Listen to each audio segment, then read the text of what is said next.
You're tuned in to another hit of Pop Culture Junkie podcast. Today we got a special little treat for you. A special guest coming by, Mr. Avery Xola. Talk all things pop culture, comics, life, and all good things we got going on. So just stay tuned. Coming in hot from Olympus Games in Mesa, Arizona. It's the Pop Culture Junkie podcast. Welcome back, everybody, for another hit of Pop Culture Junkie podcast. This is your boy, Alexander Castillo Nunez, and I'm over here with my fellow junkies. This is Shauna. And I'm Nicole. And as I mentioned, we have a special guest here today, Mr. Avery Xola. Yo, I got a whole lot of congratulations to give you, man. I'll take them. Man, you've been on a roll. I see you out there, Mr. Scholar, Try. Yeah, and your comic, Murderman, it exceeded your Kickstarter goal. It did. Yeah, congratulations on that. Thank you. I also saw that you are the recipient of the Arizona Commission of African American Affairs. Yeah, Unsung Hero Chairman's Award. Okay. Thank you. That's what I'm talking about. I didn't want to say nothing about that. Oh, you but, didn't? He's but gonna no, let I'm just Alex joking. say it. I'm joking. I'm just trying to give you all these congratulations. I appreciate it. That brings me so much joy, I got to say. That brings me so much joy. And I'm saying, we here at Pop Culture Junkie podcast, talking about the things we love and the things we do and the things we listen to and the things we read and the things we create. And you're all of the above, man. I'm just trying to live my each 24 hours. I love it, man. I love it. So yeah, this is my guy right here. You know why? You're my guy too, man. Yeah, how'd you guys meet? We vibe. Our in our line of work, we cross paths. Yeah. Community Often every oriented. once in a while. Yeah. And it's good to just all right. So I also got to congratulate you for being the first African American guest. I believe, right? Hey, you know what? African American Honestly, guest on too late, Pop but Culture Junkie It's podcast. Black History Month, so I Very think this is true. appropriate. Absolutely. This is perfect timing. Hey, I mean, it took almost 3 seasons now, but jeez. we made it. It's all right. The first of many to come. There you go. It's exactly. Well, you kind of you're Dominican, so you kind of count. Yeah. Dominican's weird. I got to tell you, being Dominican is awkward because it's not really a race either, and it's all the races at the same time. Because it's has been a life experience. Let me tell you, just trying to figure out. We don't got to get to that, but we're here to talk about you. We're talking about you. Let me know about your background. And the come up and what got you to be this man that we're blessed to be with today. Well, a lot of bumps and bruises. I bet. I'm going to tell you first off. But one of the cool things is my mom actually got me into reading comic books because she used to bring comic books home after work. Aw. And so I before I even learned how to read, I was introduced to comic books. So I actually learned how to read through reading comic books. That's so cool. So that's something that I've always connected with. But yeah, I was the first thing you held. for real. I'm glad you asked me that. It was I can remember Spider-Man and Muppet Babies. Muppet? Oh, I love My the mom- Muppet Babies. I Really? didn't know they made comic books. They of the did. Muppet They did Babies. back in That's incredible. back in my day. Probably the Kermit? same as my Muppet day. Babies? Yeah, Listen. Kermit, Beaker, Ralph. It had them all. This is I'm an '80s baby. Okay, so we had the Muppet Babies. They had a cartoon show. They were babies. They were yeah. babies. It's Muppets, but they were babies. What came first, the babies or the Muppets? The Muppets Muppets. came first. Yeah. Okay. Muppets. Isn't that weird? What came first, the chicken. Muppet or the baby? Yeah. I thought this was what came first, the chicken or the egg question. I was like, oh. Well, I mean, it should be the Muppet Baby, but it's actually the It's the Muppet. Muppet. So is it the chicken? Muppet Where are Chicken. we chicken. right now? But in the 80s, they wanted to sell everything to kids, so they were like, we need to sell some Muppets to these children. Let's make a Muppet Baby. Slap a diaper on So them. you were Yeah. getting you were collecting the stacks of comics, right? Or, Yeah, I collected. I've been collecting for years. And actually, when I went to the Air Force, I left my comic books with my mom, and I have them in back. So when you collect comic books, you put them in these Mylar backings and everything. I came back from the Air Force, and actually, my mom told me, she's like, I had to throw away half your comic books. Oh, that stings. Because she had cats. My mom loved, this is why I'm not really a cat person. Mom had cats. And the cats just they pooped over all my comics. Oh, man. And then my mom, instead of her saying, oh, these have Mylar backings, moms ain't going to take time to take the comic books out. She just threw them out. And so I came back to half my collection. Oh. But Is there one that you lost that you still remember? I had the Spawn #1. Man, that'd probably be worth some money now, too. It happened in the comic book boom, the bubble. Yeah. So not really, but it was cool to have. Yeah. But I still have like issues 2, 3, 4, just random. All right. So this obviously sparked creativity in you. It sparked a desire to make things. Well, just yeah. like it? Well, I mean, I always liked the medium combo, but I always like as a kid I used to write, and I can't draw. I can't draw worth a damn. Like my drawing is. Yeah, I like lines and remedial. circles. I can't even draw a circle. Stick figure And like, comic book. yeah, like Squid Games where they do the little design, I'd be gone. Oh, man. You Even if get it was the just umbrella and Yo, just you be guys play dead. Fortnite? There's the Octo game on there that's supposed to be like a Squid Game, and you do that. You got to like use your joystick to follow the line. shaky It's like hands. the Oh, jeez. yeah, I don't No. make it past that. So I mean, really, I wanted to be a screenwriter, right? To make a long story short, Avery wanted to be a screenwriter. I was like, I'm going back to school. I was a non-traditional student. I went back to school and I was like 30. I was like, I'm going to go back to school to be a screenwriter. And I went, and then I was like, I have kids. So this is going to be, they're looking at me, they're hungry, and I can't tell them that Daddy wants to be a screenwriter because that's not going to put food on the table. So I still wanted to write, but instead of doing that, screenwriting, I changed my format into a manuscript for a comic book manuscript. And really the idea of Murderman came about. Me and my friend were at a party. It was like at the end of the party, everybody was drunk. And when you're drunk and everybody just talking, shooting around ideas. That's where the best ideas come from. Yeah, it was one of those. It was one of those. And we just came up with Drink it. responsibly. Yeah. Pop culture junkie does not Well, condone. yes, and we weren't out driving and talking about There you go, drinking. there you go. So we were at his crib. But yeah, we just kind of made like a hodgepodge of all the things that we liked from the 80s and 90s that were probably inappropriate now or unacceptable. And we're like, let's just do it. Just do it. Yo, Murder Man is pretty inappropriate. It is inappropriate. It is very inappropriate. And you know what's crazy? Like, honestly, if I was to sit down and write that today, I probably wouldn't write it. Really? Yeah. So how long ago did you write it? We wrote that in 2017, but I came up with in 2010.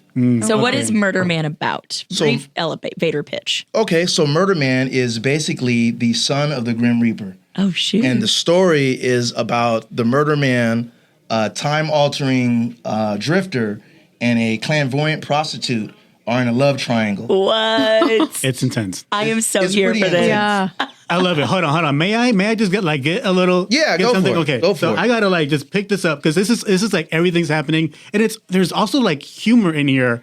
Like it's just. Yes, I think I'm funny, so I try to be I try to be humorous in it. I was like, oh, hold on. Let me. I saw it and I was like, I gotta bring this up. So right, there's this couple. They're like being intimate together, and it's like under the moonlight or whatever. And he's like, your skin so soft, like mashed potatoes.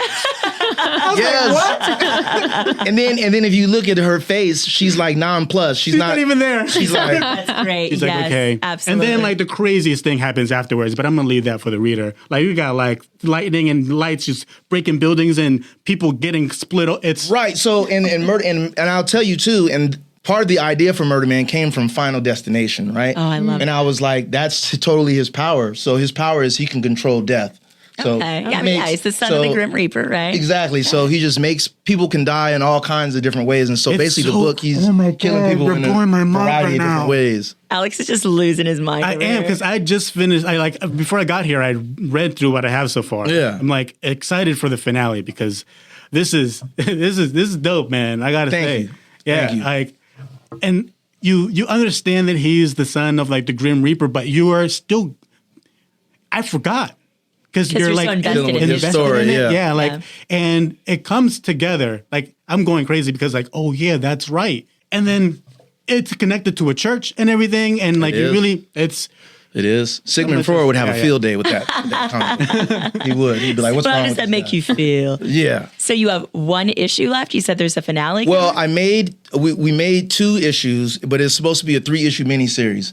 So when we wrote it like it's a movie. So it's Act 1, Act 2, and Act Okay. 3.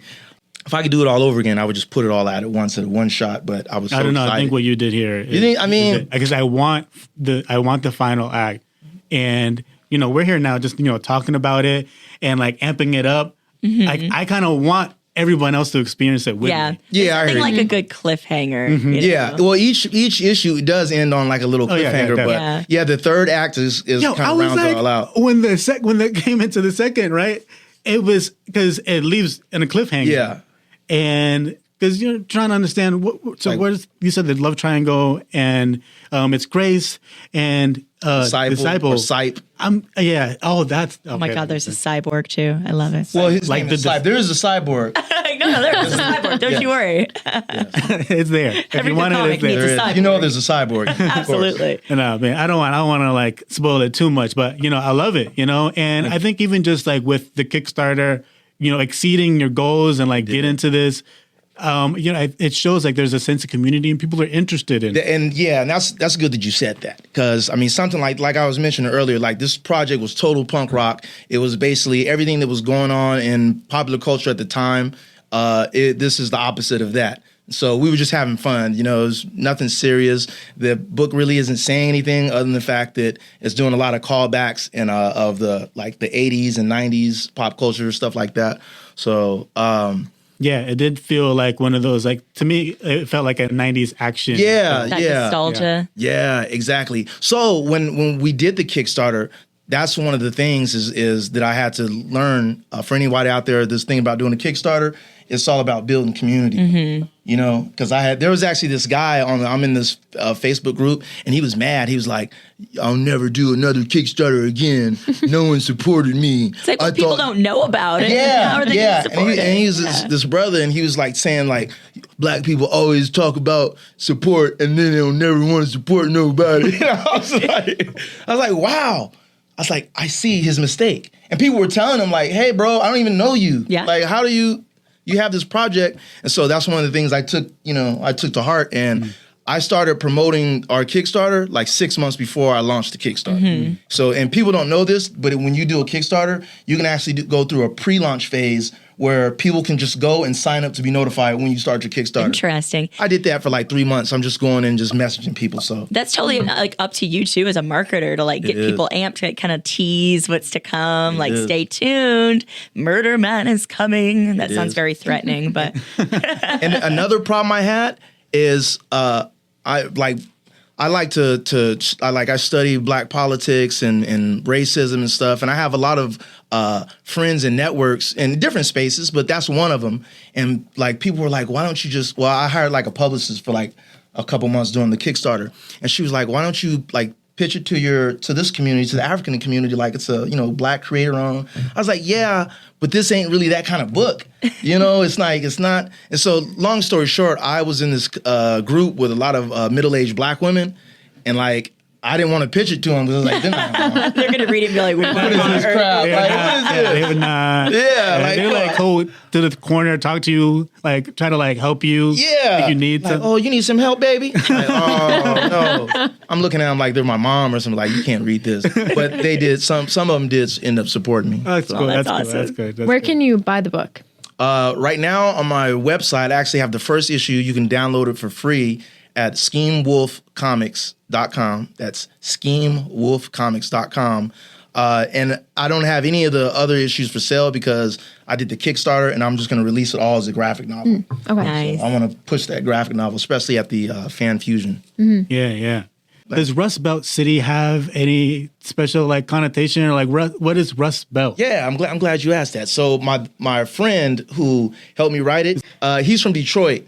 And then he always talks about the Rust Belt and, the Midwest and so really Rust Belt City is an embodiment of that. Kind of like how some people, when they connect Gotham City to Chicago, or some people say New York or whatnot, but it's kind of like that. So Rust Belt City is fictitious, and it is basically the Midwest. Interesting. So you said that you can't draw, but you can write. Yeah, I can write. I've always wanted to be a screenwriter. So did a friend of yours, who did the art for the comic? I actually got with a Indonesian gentleman named Ruli Akbar, and he did the art. Oh, awesome. For the first 2 issues. So, yeah. So and that's another thing with comic book making is like, it took me all over the world from my laptop. That's but so cool.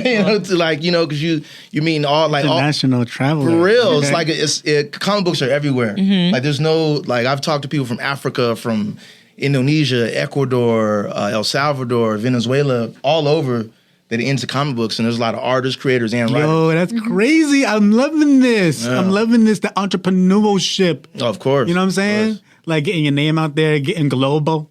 Yeah. I love it. I love it. Yo, I just love it. I love when my peoples are doing it. Exactly. It makes my chest feel real nice. All right. Okay. I feel good inside. It's probably the coffee you're drinking. That could be. Could be. I need to get that brand right there. I don't know. I can't tell you what it is. Yeah. Here you go. Like, I need that brand that makes your chest feel nice. Olympus Games finest You know, coffee. yeah. What's it like? I mean, you wrote it and then you get this art back and just kind of seeing your story come to life like that. I'm sure it was just kind of like, oh my God. You know like, what is it how you pictured it in your head? It's even better. And what I will say is I wish I had did this before I had kids because it totally like satisfied that creation urge. Like, this is... You're speaking so much truth right now. It's like my baby. Like, I look at my kids and I'm looking at my comic book, I'm like, come on. Watch your little brother. But yeah, it's a beautiful process. You're creating something from nothing. It's just an idea in your head, you know, in a drunken stupor one night, and you put it all down on paper, you organize it, hire somebody to draw it, and then that's why I feel people should take their ideas more seriously. Absolutely. Same. So for the artist, did you send him kind of the script and he just drew from that, or did you kind of tell him like go run through everything and say how you want it each kind of That's a good question, because there's actually two ways of doing a comic book script. One of the ways is writing a manuscript. You know, you send it to the artist follows it kind of like a director, you know, so, you know, I want this camera angle. Yeah. The other way is you just tell the artist kind of what happens on the page. Okay. So we kind of work between both ways. I have the script, but sometimes the artist, you know, really be like, I don't know, I can't understand, like, that won't work. Like what you're, you know, so we have to change a scene or something like that. I'm saying a scene. We have to change a panel. I mean, that's what it feels like. Yeah. Even when you're reading it. Like, you just see it happening, going from like, you know, next, you know, one image to the next. Right. I love it. I have to point out something that Alex said before we started too, that this was his first comic book. Yeah, that's crazy. That's ever dope. Comic book that I've like read. That's dope. I'm glad that mine was the first Right. one. I'm glad too. I'm so glad. There's a lot of good stuff out there. Yeah, man. And, you know, this makes me want to go discover it, go check it out, go see what is out there. Yeah, even just looking at the pictures right now, I'm like, okay, I actually want to sit down and read this because it looks good. Thank you. Yeah, it's I feel blessed that this is the first one, because, you know, I've read like, you know, mangas, not even like read them, but like skimmed through them. I've never like, and those, there's like a whole collection of them. There's usually like tons of ones that goes with those. Yeah, that's true. Yeah. My son is into manga. He doesn't like comic books. Well, I think what helped me here, because it's my first, and because these are it's like the beginning of Murderman, makes it easier for me to like get involved in it. Because everything, like, even I like, hear what you're saying. you know, I can like listen, you know, read Spider-Man or something, things that people already like know, but It's hard to know where to start sometimes exactly. because they reboot so many times in like Marvel and DC. Like a character will die and then there's some world-changing event and oh my God, everyone's alive again. And it's like, it's hard to know when to step your foot. Like, okay, now I'll get in. Okay, now. And it's like with this, like you feel like, oh, I'm here from the very beginning and I can see where it goes. And that's a good thing about getting into indie comic books. Yeah. A lot of it is like that. You don't have like, you know, 80 years worth of history to catch up on. Yeah. It's right there. Yeah. It's, you know, sometimes it's standalone issues, but you can get started on a series and be right at the beginning. So, do you have plans for future comic books at all? my next project, I want to do something I wanted to do something that says something. I don't want to talk too much about it because I'm still kind of working out what that is, but I know it's going to be like about a black superhero in the 1930s or 40s. Oh, that's sick. Kind of a noir kind of thing. I grew up reading, like, I was a total comic book nerd, so even like the Sunday papers, there's like Dick Tracy. That. Yeah. I would read Dick Tracy. Like, I was so hyped when Dick Tracy came out. It was crazy. It was crazy. So I wanted to make a black version of that, but I wanted to say something about society. Yeah, about current society. You know, people will be like, "Oh, that's woke, that's social justice," but whatever. It's just a story, man. Yeah, I mean, and it connects. It connects. Yeah. Exactly. So that's one of the things I want to do. And what I want to say too is like this is really like right in the beginning of my bachelor's career. You know what I'm saying? So, I see, man. Congratulations, Mr. Masters. Well, yeah. So keeping all your business out there? Yeah, no. You got a but what I'm saying is like after I got, you know, more educated, it's like I wanted to put that into my writing, you know, but So my next project, I will absolutely do that. And I also want to do something about civic engagement. A friend of mine, his name is Andre Fertino. He wrote a book called Tokyo Rose. And he also wrote one called Simon Says about an undercover agent in Germany. It's like the Holocaust story. Yeah. Fantastic. But Simon Says is what it's called by Andre Fertino. But he told me that right now is an excellent time to write, stuff about civic engagement. And, like, even though people make fun of it, like like social justice stuff is actually selling. I love that stuff. People are in, they're. Yeah. And I think what could be used like as a good tool is using it to educate people, because I feel like people like know it's happening around them. All these things are like on the news, but how do you engage civically? Right.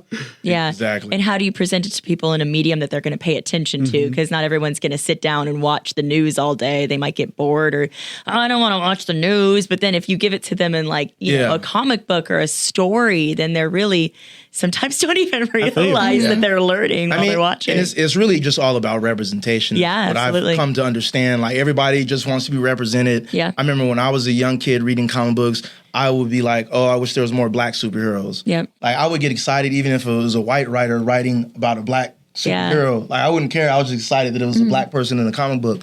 So I can imagine it's like this for LGBT. I can imagine it's like that for Native Americans, Latinos, anyone else that enjoys any kind of medium. They want to see themselves represented in the medium they love. So. And that's part of the reason why it took me so long to read something like a comic book, because, you know all the popular ones and all the ones everyone's reading, but I'm looking at it and I'm like, I don't know. I didn't feel that want or like need to like pick it up, because I didn't really think I would be allowed to do that anyways. Yeah, have that connection with it.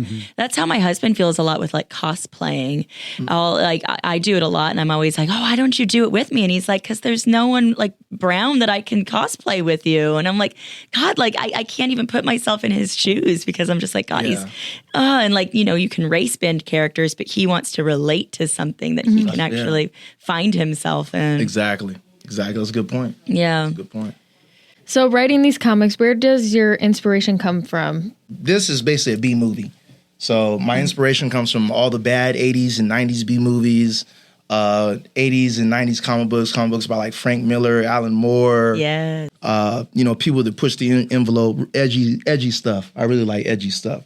Stuff that says something about society, stuff like that. So that's kind of where the influence is with this. But pick your B movie and like Robo-Cop or like whatever. Yeah, that's not like I was like thinking of Judge Dredd and stuff. Judge Dredd, yeah. No, I'm so young. When you said B movie, I was thinking of like the actual B movie. You like jazz? Yeah. That's a weird movie. And what if it did inspire me and this is what came out? He loved that. No, that's what I genuinely thought. And then you said 80s, 90s. I was like, oh, that's not me, but that's okay. Like what's an example of a B movie from the 90s? I mean, I'm just thinking like the Evil Dead movie. Yeah, any Stallone thing. There you go. I don't know. Cobra, like those kind of things. The ones that didn't get good ratings. I was like, I want to write that. They're like, I want to write that. What is your favorite comic book character? I know that's probably a hard question. Well, historically, Spider-Man. All right. I'm going to go with Spider-Man just because he was a, young dude. He was broke and he was just, going around flying, swinging, helping people in the neighborhood. As an adult, I start liking more indie characters, so really stories about like regular people are the ones that I like. And right now I'm reading one called Nita Hawes' Nightmare Blog that's written by Rodney Barnes. He writes the comic book Philadelphia. Philadelphia was actually a Kickstarter project that went on to get picked up by Image, and now it's like they're talking about making a movie out of it. I love Image Comics. They make such good stuff. Yeah, I love Image too. So I'm reading Nita Hawes' Nightmare Blog. Really cool. It's kind of like I would say like The Wire meets X-Files. Because it's like this lady, she gets these like people email her like, hey, I got a ghost over here, and she's in Baltimore in the hood, and it's really dope. So I kind of like stuff like that. But all-time favorite Spider-Man or something. I'll hook you up. I'll let you know. I'll hook you up. But it's great. It's a wonderful time to get involved in comic books, like either behind the scenes or actually like. Yeah, man, I love it. I do want to ask, obviously, Pop Culture Junkie podcast. What have you been watching? What are you into right now? Okay, right now I actually have been watching The Peacemaker, and me and my wife have been watching it. I would connect Murderman to Peacemaker. I can. Yeah, and one of the characters, Vigilante. I used to like him when I was a kid because he would show up in Batman as a Batman villain and stuff like that. Always like Vigilante. I'm going to tell you, when I first saw Peacemaker, I was like, what is this? I was like, this is kind of slapstick. And then the opening credits, and I still feel weird. It was too much. It was too much for me at first. But by the episode 3, I just fell in love with the Vigilante's character. And it's like, now I'm like, I watch it. I love the show, but I watch it like for Vigilante's character. They need to give him a spin-off. I didn't know anything about Vigilante until I saw Peacemaker. Yeah. I knew more about Vigilante than Peacemaker. Really? Yeah. Wow. So I was like, okay, I'm gonna check it out. But he's great. I love him. He's a great character. I'm watching that. And there's a lot of Korean shows on Netflix that are killers. So. Right? I want to watch that. Oh, gosh. There's a zombie one. All of Us Are Dead? Yeah, I haven't started that. I haven't started it, but it's in my queue. Me too. Oh, my God. It looks so great. Yeah. I love zombie Yeah, get ready. A lot of gore, a lot of skin peeling in places you don't That want is what I am here for. Really? Yeah, it's kind of gruesome. I like Fan it. of skin peeling. A lot. I like gruesome. I feel like Murderman probably has some skin peeling. There actually is. Yep. I mean, yeah. You want like it? a Murderman drinking there. game, like skin want peeling, it? It's drink. in here. Everybody drink. Skin Sex, peel. shots, rock and roll, skin peeling, cyborgs. Exactly.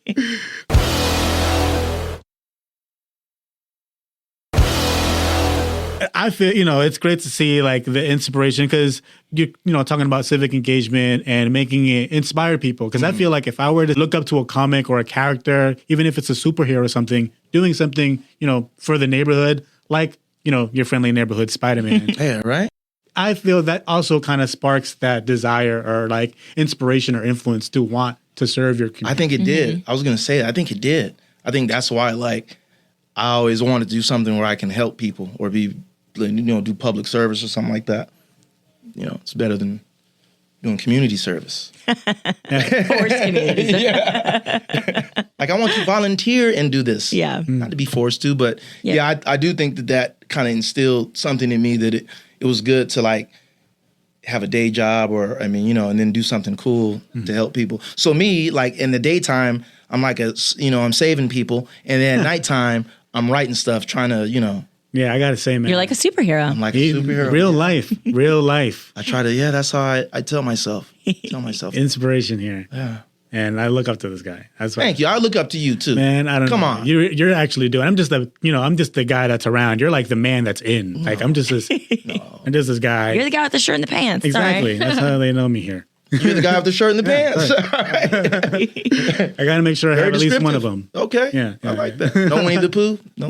I don't know.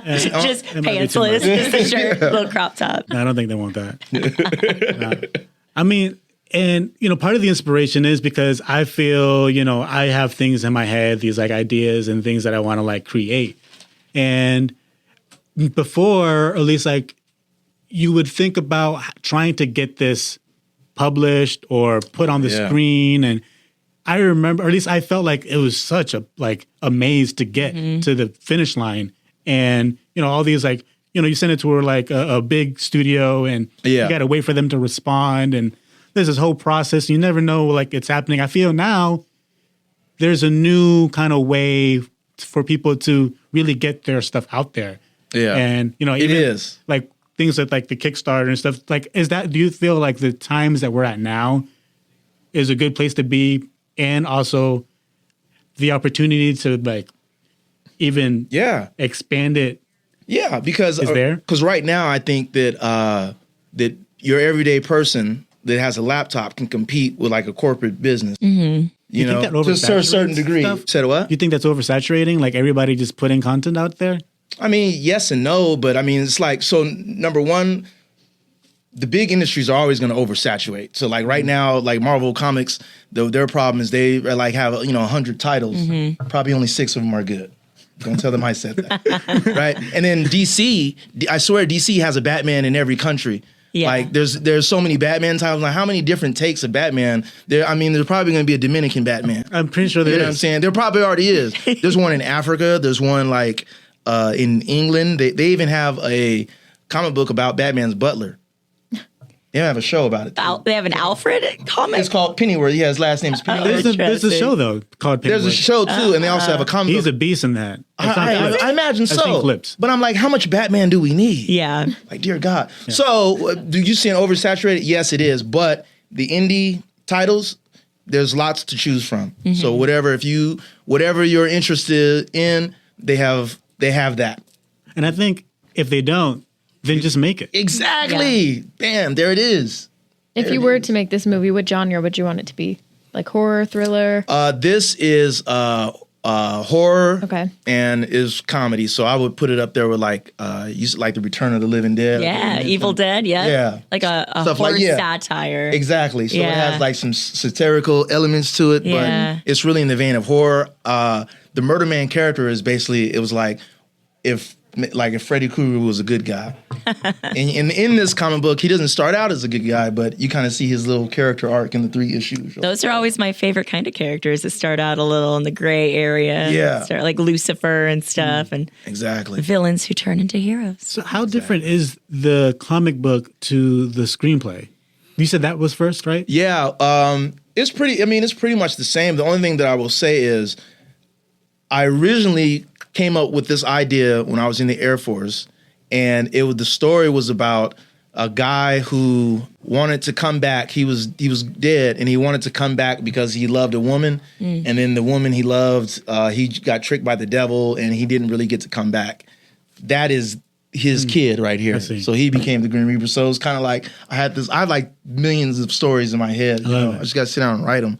But yeah, kind of. So the script is exactly like the screenplay. All right. So when you were writing this, were you imagining like an actor or something? Was there a specific like fan cast? Yeah. No. What I do though when I write is I like to listen to music. So depending on what kind of mood I'm in or what I'm writing, I'll listen to music. So with this, I listen to a lot of rock music with it. Like 90s rock. I don't know why. It's just like who? Like Pearl Jam, of course, Nirvana. What else? A lot of new wave stuff. Yeah, I don't even like Talking Heads. That. I like music on when I write. Yeah. It's kind of like, so. I want to go back to something that Alex mentioned about just kind of making space for small indie creators and stuff in the market that's, so many big names. And like, do you feel like that Kickstarter process is super helpful and that's the main way to go? I mean, there's so many content creators on TikTok and things like that who are making maybe not films, but videos and things. And that's true. I mean, like, where do you think it's headed?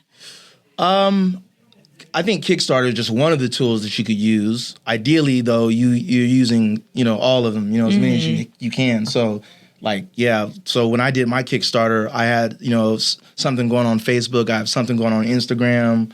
Some on Twitter to a certain degree, so I'm too old and late for TikTok. It sounds like you were just trying to get the word out there. Yeah, that's what you have to do. So if you have a audience or you have a network or a community that you've built on any platform, TikTok included, then that's where I will put out that hey, I got this project I'm going to do.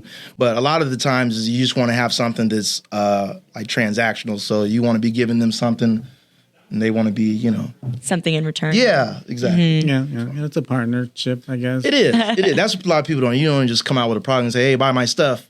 Be like, "Tell me why I should buy your stuff if I've never heard of you." Exactly. Yeah. Like Marvel has 100 comic books out. Like, why do I need to buy yours? I feel There's 100 Batmans. Why do I need to buy yours? That's why you got to prove it. That's why there's so many of them because they want to be the best Batman. I guess so. Do you think there's the best Batman? No, I was always a fan of the Joker, so I'm secretly hoping the Batman loses. Is it weird that I can see Joker inspiration in Murderman? No, you could. You can see a lot of stuff. Like there's a lot of stuff in there. I mean, it's like there's a lot of stuff that we crammed in there because it was made by a collective. So I had this original idea, and then my friend kind of added on his piece to it and this stuff to it. So there's tons of stuff, elements in there. I want to talk about Phoenix Fan Fusion. So anybody who's not from Arizona, that's basically like Phoenix Comic-Con, but we're not allowed to call it that anymore. So Phoenix Fan Fusion is coming up in May, finally, after years of being postponed. And you're going to be there, right? With table? We are going to be tell us about that. I will be at this year's Phoenix Fan Fusion, and we will have the entire copies of our Murderman, the graphic novel. You're going to have the whole thing ready by then? Yeah, the full thing, ready by then. So I'm excited about that. And you're right, it's been like 3 years in making. I've had my table for like 3 years. I'm going through things right now. I know. Alex has had an emotional reaction. Remind me when this is? Yeah, it's in May. I think May 27th. Oh, wow, that's common. Phoenix Fan Fusion is on May 27th through the 29th, so Perfect. Memorial Day weekend. I'll be there. All right. I'm excited to see the whole graphic novel so I can... I'm excited about it too. Yeah. It's a lot of work. Comic books are actually a lot of work. Oh, yeah, I can imagine. I mean, I can't imagine. It looks like a lot of work. You can imagine. I mean, just imagine a lot of work. Imagine a lot of work, and that's what this is. It is front that. page has a lot of names on it. Like, these are all the people that are involved in it. Oh, Like, yeah, I the whole should team. say Dietrich O. Smith, artist, he did a comic book Shaft. He did Victor LaValle's Destroyer, and he also worked on Battlestar Galactica. Oh, that's right? so cool. He's a fancy, schmancy, big-time artist. Yeah. Met him at the Comic-Con. I was just walking around. That's why I like going to tables, and we just kind of hit it off. And he offered to do the covers. He did both covers. Oh, wow. And he did them for a killer price. Nice. That's Like amazing. we were related or something. Are we related but yeah. Cousin? What's the catch here? Exactly. So he did both covers, phenomenal covers. And that's like my favorite covers ever. I'll probably get a poster of that. Oh, that would I'm be surprised you don't incredible. already. I was about to, but in my office at home, I have like this 80s theme. And so I'm like, if I put a poster here, it'll mess up the theme. Aesthetic. You just got to get a new wave version of it or something. Get the neon colors going. Oh, yeah. No, we're going to be at Fan Fusion too, so we'll definitely have to meet up. Yeah, definitely. Yo, slide Yeah. through. Yeah. Of course. Yo, what's up? Of course. You guys will be doing panels? We have a couple panels that we're kind of, working on right now. So stay tuned. But yeah, so you have to come and watch our panels and I stuff. will. Yeah. Yeah. Have you gone to any Comic-Cons in the past, or is this? Yes. I've been to like 4 as an adult.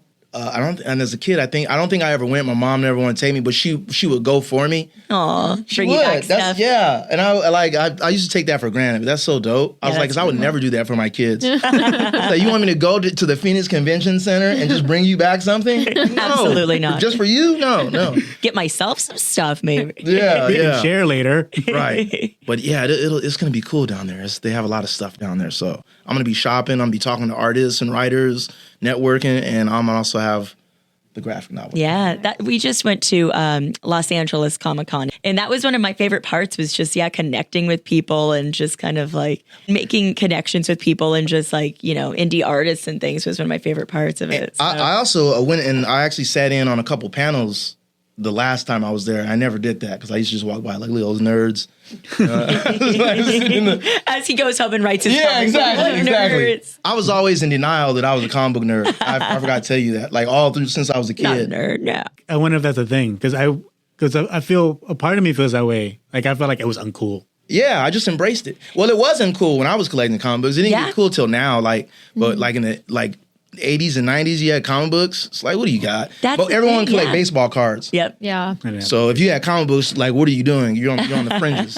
I think my thing was, or at least the thing that was happening was Pokemon cards, Digimon cards, and Crazy Bones. Anybody remember Crazy I Bones? don't remember Crazy Bones. Pokemon, I'm still here for. I know. But that's so Pokemon. funny how things have changed. Like, we're probably about the same age. And it's like, I used to get teased for my Sailor Moon backpack. Exactly. And now that stuff is so cool. And I'm like, you kids these days don't even know how good you have it. Listen. We were pioneers. Right? Now they what get it to is, live yeah. out all their truth and Pioneers. stuff. And no one's making fun of them. I love that.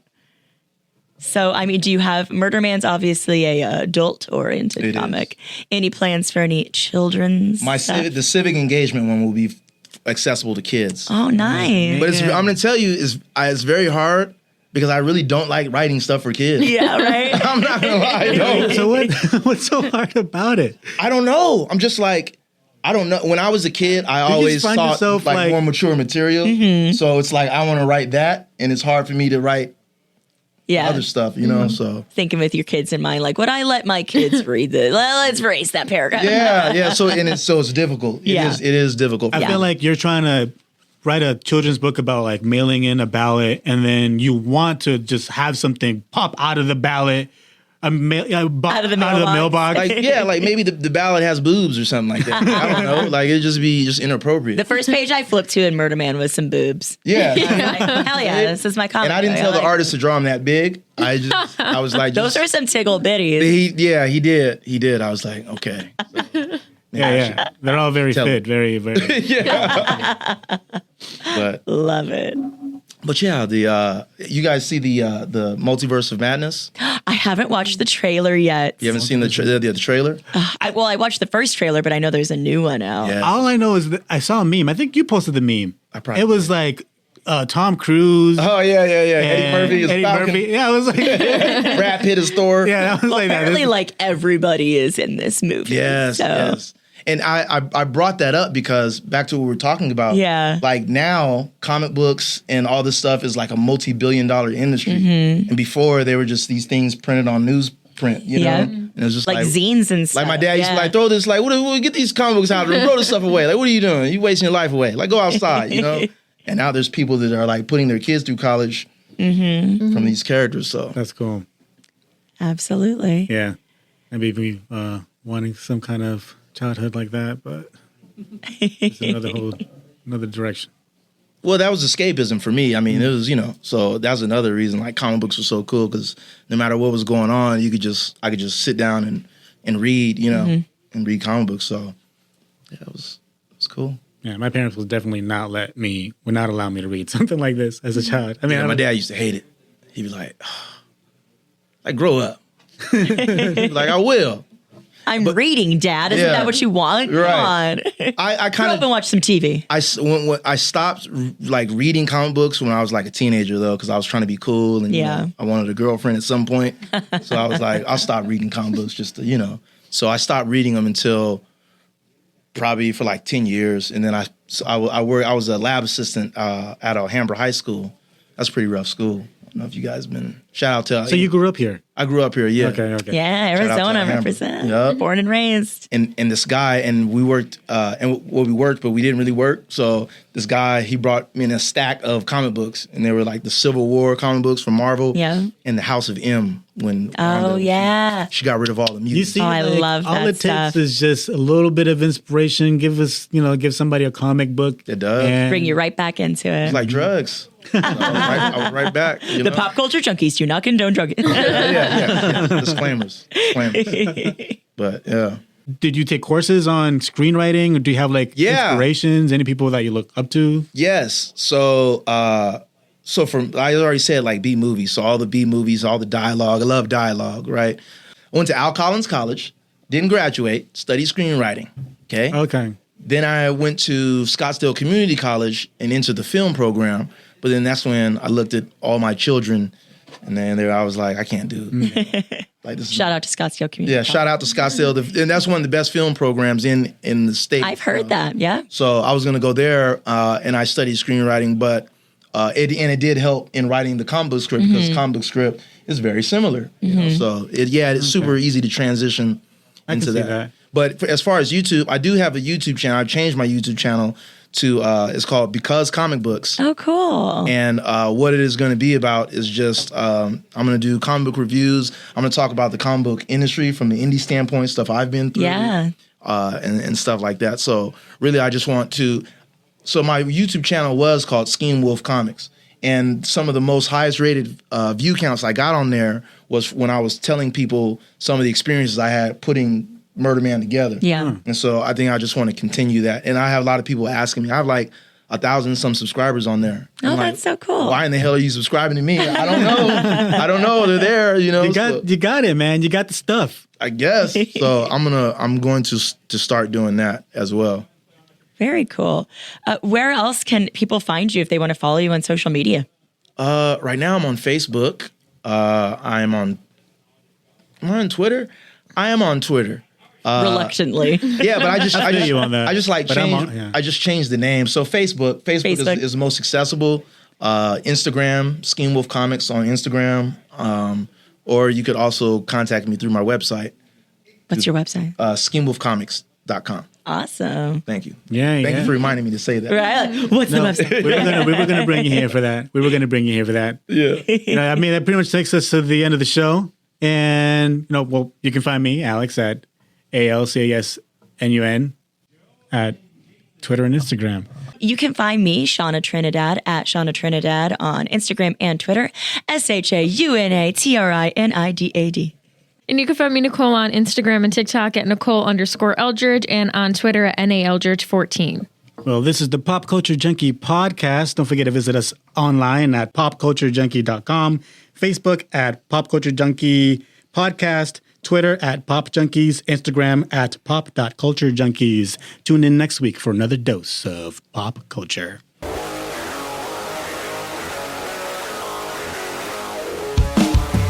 Pop Culture Junkie is a production of Pop Culture Entertainment Group. All rights reserved.